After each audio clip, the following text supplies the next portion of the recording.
Before we kick off today's episode, I'm excited to share our first live digital event, Winning with Ecosystems, on Thursday, July 20th at 11 a.m. Eastern Time. In partnership with Tackle.io, the marketplace leader, and sponsored by Microsoft, this Microsoft Inspire Afterparty gives you access to executive insights, frameworks, and practical advice to take your Microsoft partner plan to the next level. You'll hear from Microsoft's esteemed leaders, top practitioners, and award-winning partners who will help you decode the opportunities of cloud go-to-market and ecosystem-led growth. Whether you're early to partnering with Microsoft or a seasoned expert seeking to drive scalable growth, this event is tailor-made for you. We guarantee that you'll leave with valuable insights, actionable strategies, and a plan to grow your business in fiscal year 24. Follow the link in the show notes to register today. I hope you'll join us for this amazing event. Figure out what is your brand, what do you love, what are you passionate about, what's your superpower, and how can you use your superpower to equate to wins for other people, for everybody you touch. Welcome to the Ultimate Guide to Partnering. In this podcast, Vince Mencione, a proven industry sales and partner executive, brings together technology leaders to discuss transformational trends and to deconstruct successful strategies to thrive and survive in the rapid age of cloud transformation. And now your host, Vince Mencione. Welcome to, or welcome back to the Ultimate Guide to Partnering, where technology leaders come to optimize results through successful partnering. I'm Vince Mencione, your host, and my mission is to help leaders like you unlock the leadership principles and learnings of the best in the business to get partnerships right, optimize for success, and deliver your greatest results. It is all about selling. It's where the rubber meets the road in partnering, and it's why I invited my next guest to Ultimate Guide to Partnering. Carson Heady is a best-selling author, award-winning seller, including Microsoft's prestigious Platinum Club Award, and a recognized social selling leader and podcast host. I invited Carson to Ultimate Guide to Partnering because partners often miss the key attributes to successful co-selling. And Carson is a real-world seller and field leader who intuitively understands and articulates what it takes to be successful selling with the tech giants like Microsoft. I hope you enjoy this high-energy conversation as much as I enjoyed welcoming Carson Heady. Carson, welcome to the podcast. Vince, pleasure to be here. Thanks so much for having me.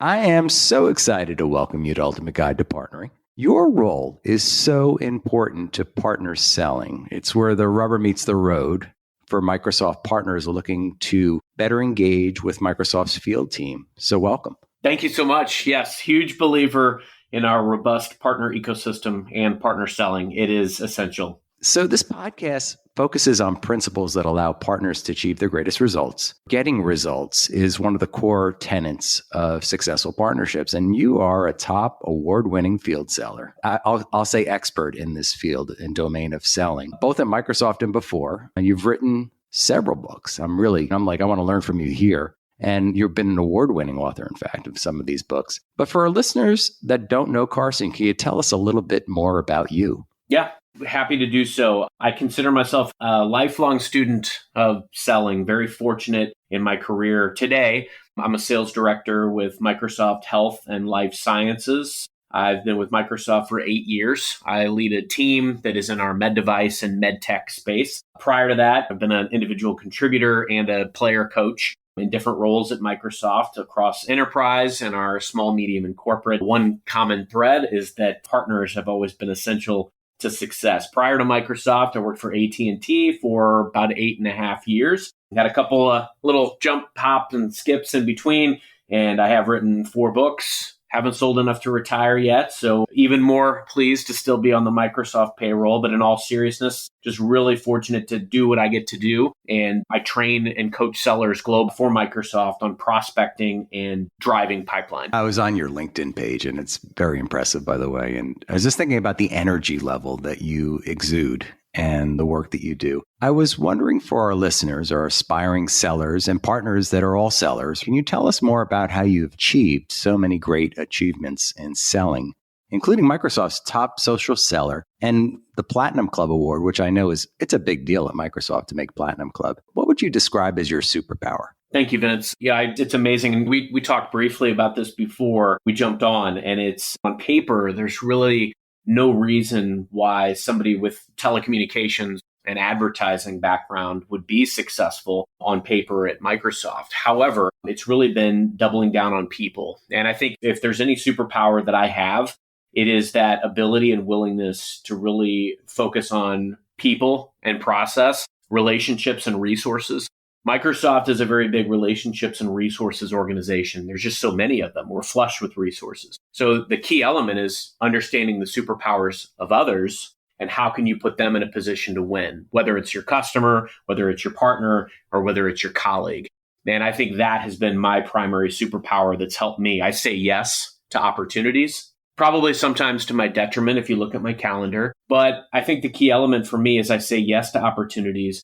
I assume the position. I always jump in and try to help or add value in different scenarios and situations. And I've learned a lot from even my greatest losses.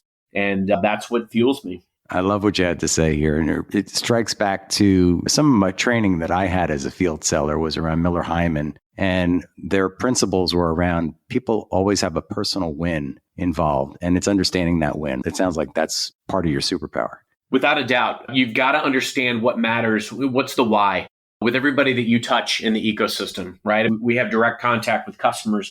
We have direct contact with our teams, with our colleagues, with our extended teams, with our partners. We've got to understand what looks like a win to them. And it's in everything that we do. It's in how we reach out to them. When I talk to partners about how I can best be a good partner, sometimes I hear about the stories where we're not a good partner. And we reach out and we only care about the dollar figure of a deal or what's the latest on this deal. No, I always say reach out to the partner offering to bring the cavalry. Where can I help? Where can I empower you to win? Are there relationships I can unlock for you? Is there potential funding dollars or technical resources that I can bring to bear that can help you win? Because we win by proxy when everyone we touch in the sales ecosystem wins. So I think that's so crucial. I'm glad you touched on partners. I want to dive in here on the partner conversation as well. The partners are so critical to success at Microsoft. And people that have been around other ecosystems don't necessarily understand how much it's valued. It's integrated within the entire organization. And we've had leaders across multiple disciplines at Microsoft, and partners are important to all of them. What do you look for in a successful partner engagement? There is an element, Vince, that is very much about the person and the people. And when I think back about phenomenal partner experiences, I think about individual people that, sure, each partner comes to the table with a certain solution set, something that they've crafted on top of our stack, or they come with a bag of goodies. And what I think the differentiator is the seller, right? So are they going to come to the table? Is there truly a give-get? Is there somebody who's hungry, who's willing to come up with outside the box ideas? I remember doing a series of workshops a few years ago, and I've always leveraged digital selling tools, even before the pandemic, to create relationships that we didn't inherently have. Here at Microsoft, historically, we work a lot with IT and procurement, but I kept hearing early on in my time here, hey, we need to get to the other rooms of the house. So I use these tools to unlock relationships, and great partner output came when we came together. We would plan a specific play we wanted to run, and we would market that play with these digital assets, and we would just line them up, bring in or go visit customers, and with this programmatic offering that was geared toward mostly utilizing investment that they were already making. That was another common trend we were often hearing is, hey, you're one of the bigger checks we write.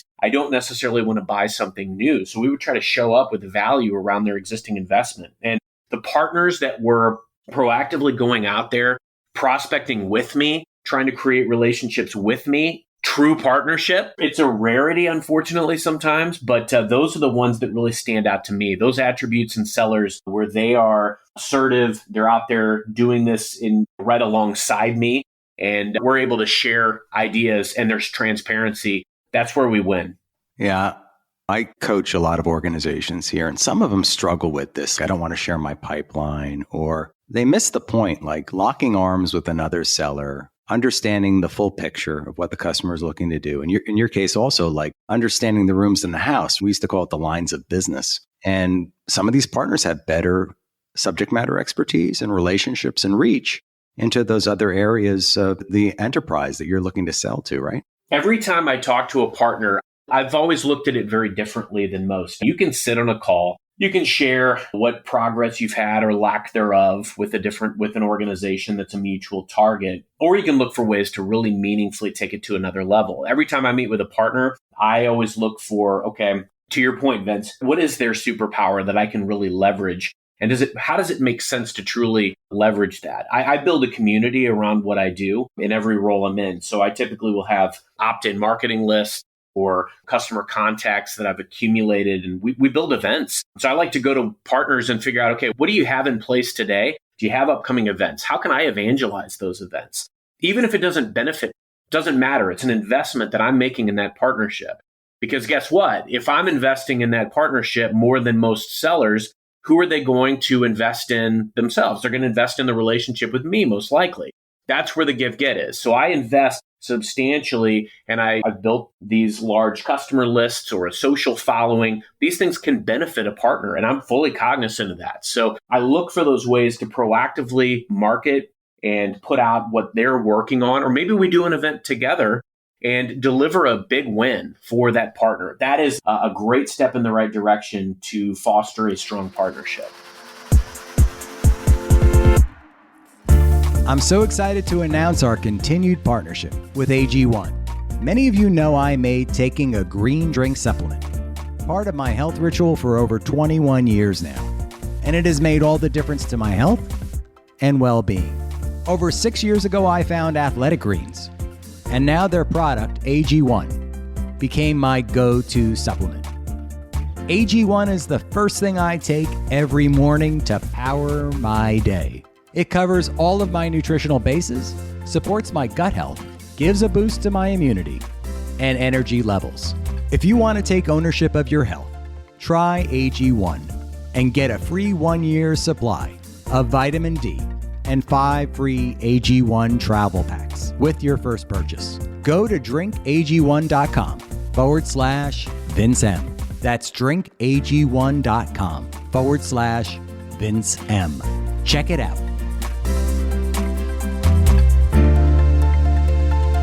And what are you finding now since the lockdown? It's just about 2 years now since we locked down. The world is opening up, certainly. We're talking about HIMSS here just next month, or actually in a few weeks. What have you used most effectively? Has it been Teams meetings? What tools have you used for these events? Mostly Teams. And you know what I love the most, Vince? First off, two things. One, people looked at me like I was some kind of an anomaly years ago when I was doing all of this social selling. And I call it a Moneyball approach. It just basically plays on probability and controlling quality, quantity, and consistency of messaging to get these meetings. And before I had results, I had no results to speak of. So I had to really bet big on this process. And now it's the way of selling. We're investing in these ways of training digital selling globally.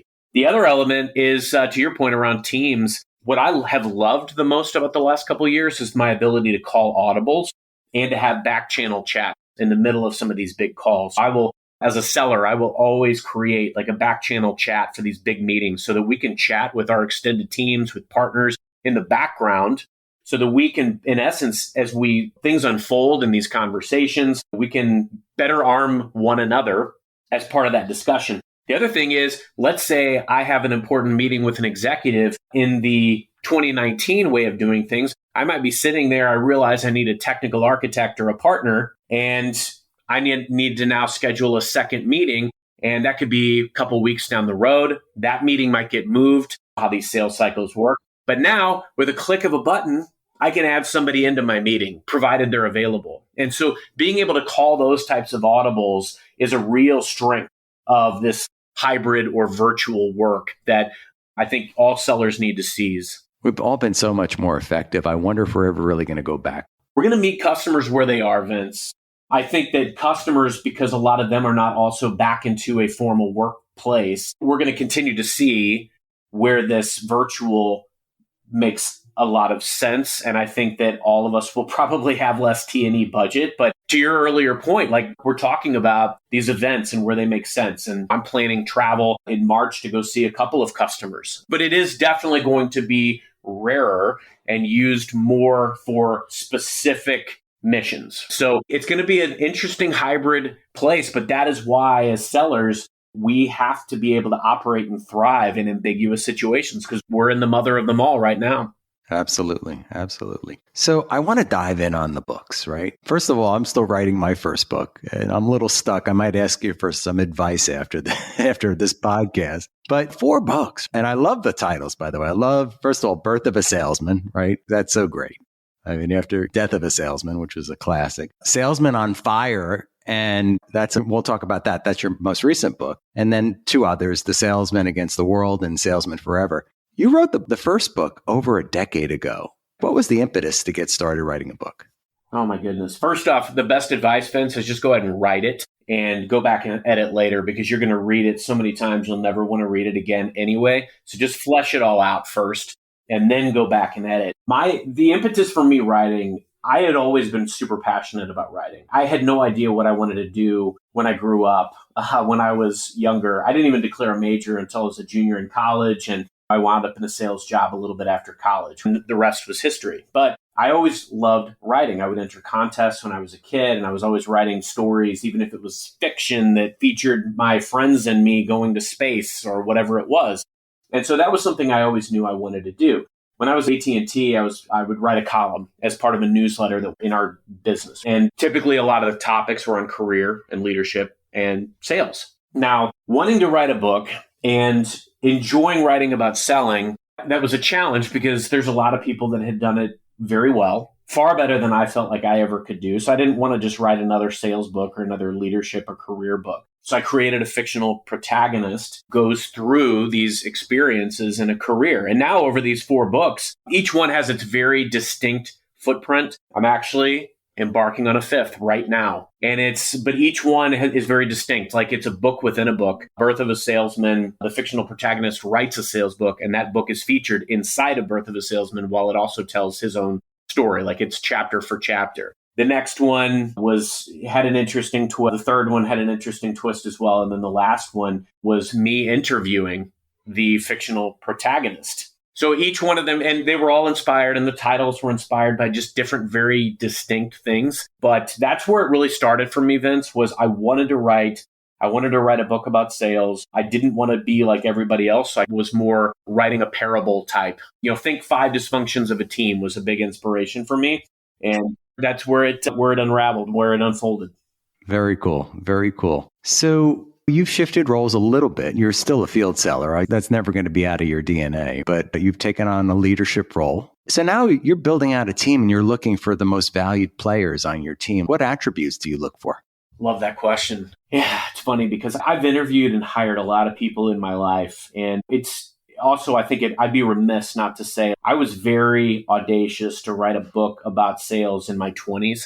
Like I even reread it and modified it, made a special edition a few years ago because I had changed my thought process so much. I used to think experience in sales or just having different things on your resume that showed that you had been in sales mattered a great deal. But over time, I've really realized that there's a few elements. There's part of it is the persona. There's a risk factor, right? Anytime we hire somebody, there's risk. And so what are the things that de-risk it are the things that really jump out to me. And being able to showcase perseverance in the face of ambiguity, change. That's why a lot of the questions I ask are very experiential when I'm trying to determine who's going to be successful in this type of a role. Where have they worked well as part of a team? Where have they worked well in the face of very distinct challenges, sometimes just grueling challenges? Talk to me about a scenario where you lost and what you learned, or a scenario where you were working as part of a team and were not getting the level of collaboration that you felt like it required. I think it's perseverance, team collaboration. Those are the things that I really look for. And then that never say die attitude. I really look for the personality as opposed to the experience, because at the end of it, Vince, I need to pick somebody who I believe is going to maintain the fire that they were on interview day. I love that. So grit, passion, right? because persistence and perseverance and grit to me are all like melded into one in some respects. But then also the passion and the fire, which I love. That's it. Yeah. So I want to dive back in on the partner conversation for a bit here. We talked about what it looked like when they're successful, but as we all know, they don't always go the way we expect them to go. And we want to coach partners here. Like, how can partners be more effective selling with you and your sellers? What do you wish you could say to them now? That's a great one. I think it's critical for both sides to look at what matters to the other, to understand each other's metrics. At the beginning of the fiscal year, my team and I and a handful of select partners, we created a program called Plays That Get You Paid. And at the heart of that was uncovering how everybody got paid. What are the key workloads that were going to drive metrics and payout for everyone involved? And in a partner scenario, a lot of times there are things that we can provide or be forward thinking about, like funding dollars, funded workshops, services business, services engagements. These are things that matter a great deal in the partner ecosystem. And they are ultimately the things that are going to drive what might matter to my sellers. So what will equate to a licensing purchase or an upfront commitment for public cloud. So I think the key element, we do a great job of talking about plays sometimes, but where I think we fall flat is we don't think about them from start to finish. We don't think about all of the players and the contributors that are going to be key to that play being a success. And to be able to think about it holistically, end to end, like, look, there's an outreach element. We've got to really be crisp on the messaging, what we're showing up with, what's the value that we're bringing and showing up with, what's the unique point of view or perspective. Next, what's our call to action? What are we immediately going to do? Because it's not closing a deal. There are steps that we have to take to get to that. So maybe it is that partner workshop. Maybe it is playing off of their superpower to enhance the relationship. Because as you said before, Vince, these are teams that also have sales forces. I feel like we're creating a sales army, and there's a lot of key players that are a part of that internally and with partners, and even finding the customer advocate. They're a part of that army too. It's a mission. You're driving change. So you've got to really think about who are all these players that are going to be involved. So a successful partner engagement, in my mind, is, just to put it simply, fully baked. It's something that you think about as far as, how am I showing up with perspective? What's that call to action? What do I envision that this is going to beget? And where can I invest? Where can I invest with the partner? Where can I invest with the customer? And think about this from start to finish. Such good advice for partners, right? I always talk about trying to stand out and being very crisp about your value proposition. What is your joint value proposition with Microsoft? What are you going to go do together? And then, as you suggest, the execution of those elements, the several steps in the process. Brilliantly said. And then, like you said, yes, it is about the steps of the process, and it's managing to milestones. I think change and ultimately a sale happens because we uncover the need, we find ways to address that need, to show up different, to show up uniquely. And then we agree that this is of mutual benefit all around. Everybody has to benefit as a part of where we head together in lockstep. So we understand that, look, this is a priority for the customer. We've got to make sure that we're working with the decision makers or influencers. Doesn't matter who has the relationship. We all have to nurture it together. And then it's managing the milestones. It's provided this is a priority for our customers, and we've already unearthed that it's a priority for our partners and the other people that are in the boat. We should all be rowing together. And that's the key element. Wow. We have to compare notes on books here, because I have a whole concept on this aligning, what I call extreme commitment, which also includes rowing the boat in the same direction. There you go. So I love what you have to say. I won't use that in my next book, I promise. Okay, I love it though. I love it. So I focus in on helping earlier in career professionals get to a spot in their career. And there are a lot of people that are listening. A lot of our listeners are earlier in career professionals. They might be in the partner domain. They might be in other domains. But for these listeners, can you help them understand how you got to this spot? Like, was there a plan or a pivot point? What do you attribute to your success, Carson? I have to pinch myself, Vince. It's interesting because I got into sales completely by happenstance. I thought I was going out for more of a customer service role. I wound up in a training class with 12 people, 10 of whom retreated to prior roles at AT&T. I was brand new, so I had nowhere to retreat. It was not what I expected. It was inbound calling. We pivoted. At that point, we were doing B2B and it went to B2C, and it was basically customers calling in because they were upset about their bill.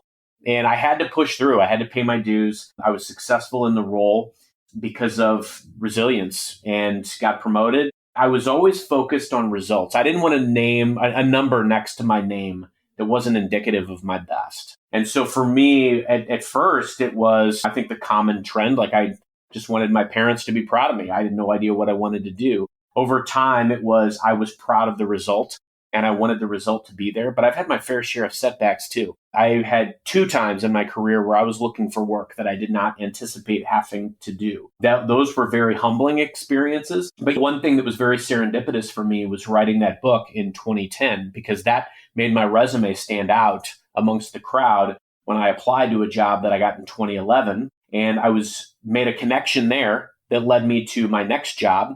And I made a connection there that pulled me into Microsoft. So when I look back on my career, Vince, I wouldn't even be here if it hadn't been for writing that book. So my advice is figure out what is your brand. What do you love? What are you passionate about? What's your superpower? And how can you use your superpower to equate to wins for other people, for everybody you touch? Double down on your network. I wish I had done that earlier on in my career, really minded my network and focused on network and things of that nature. And even at Microsoft, there's been a lot of changes. I've been here 8 years. I've had 9 managers. I've been in several different business groups. My role has changed substantially, but that's the thing. I focus on what is in front of me. What is this organization paying me to do? And how can I do it better every day? How can I be a better version of myself? How can I say yes to opportunities? How can I solve problems that are out there for my boss, for my leadership team, for other people that I touch? And I always try to apply the things that I'm good at to solving problems for other people. That's how you create and add value. And if you do that successfully, you write your own ticket. How can I be a better version of myself? That has hit me on the head. No, thank you. It's something I have to remind myself of every day. And don't get me wrong, like inevitably, like I'll fail at something in any given day. Like I'm always trying to be a better husband, better dad, better Christian, better employee. And inevitably, it's very challenging to do all of those things. You do the best you can. Sometimes you got to slow it down, focus on the step, land the step you're on. But those are the types of things that I really double down on. Controlling the controllables. There's a lot of things you can't get distracted by, things that are out of your control. You can learn from them. You can prepare for them as best you can, but you've got to focus on controlling the controllables. Was there a best piece of advice that got you to this mindset? That was one of them, the controlling the controllables, focusing on the things that you can actually control to give yourself the best probability of success. But I'd say the other one, Vince, is being transparent, building a foundation of trust and transparency with people. And that's where it feeds back to everything that we've talked about today. Investing in partnerships, as an example, or going out and understanding the why behind why people are doing what they wanted, why people are doing what they do. You're not going to be able to influence change or activity if you're not coming from a genuine place, an authentic place, and transparency is key. So I think those were the things that have really helped me the most to develop that mindset. So important. So important. I go back to the Stephen Covey 7 habits and trust and trustworthiness. And it all comes down to transparency. Let's be open and honest and transparent with one another. That's it. So let's have a little fun.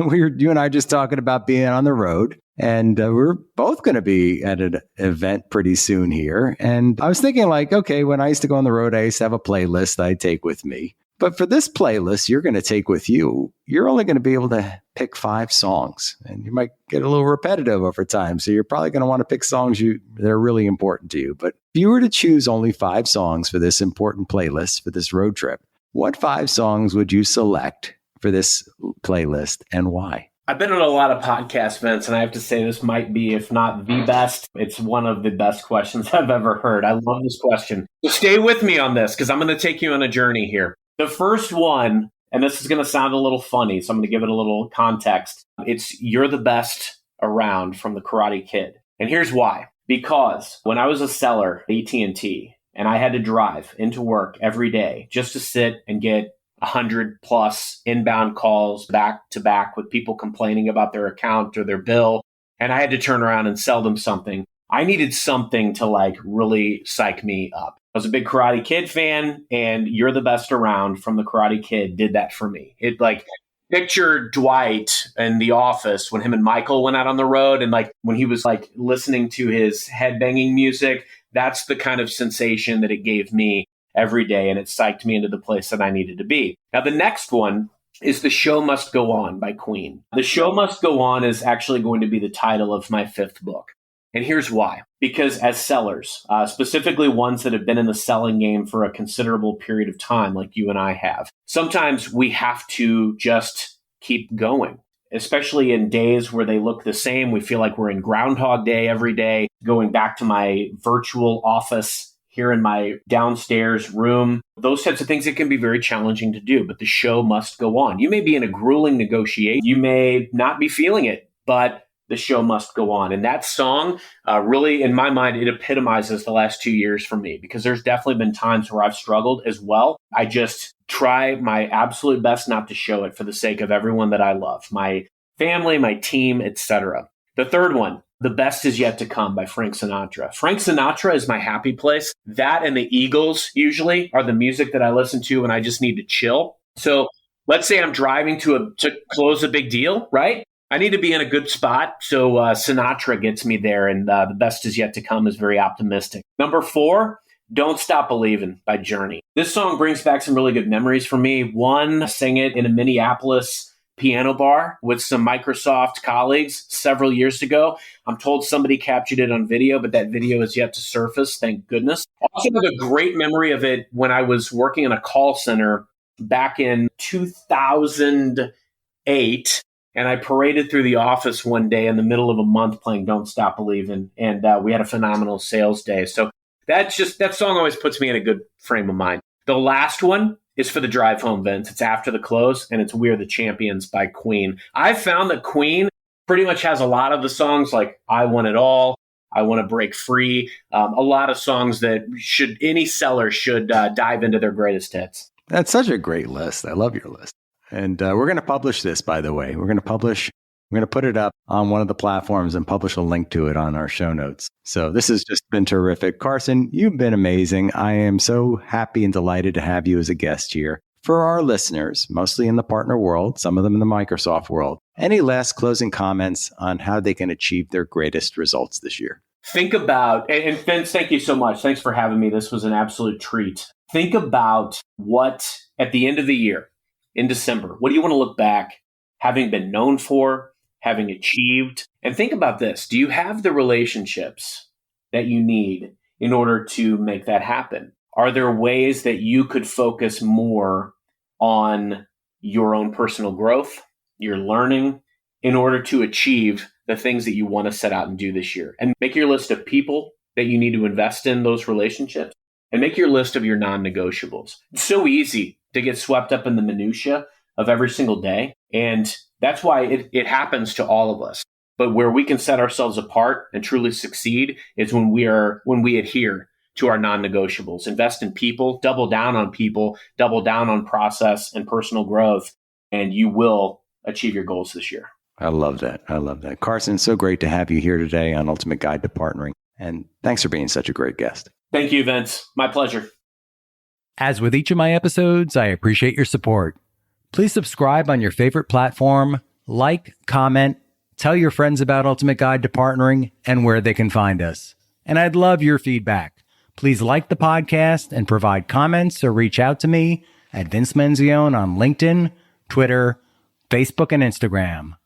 You can also like and follow Ultimate Guide to Partnering on our Facebook page, or drop me a line at vincem@ultimate-partnerships.com. Thanks so much for listening to this episode of The Ultimate Guide to Partnering with your host, Vince Menzione. Online at ultimateguidetopartnering.com and facebook.com/Ultimate Guide to Partnering. We'll catch you next time on The Ultimate Guide to Partnering.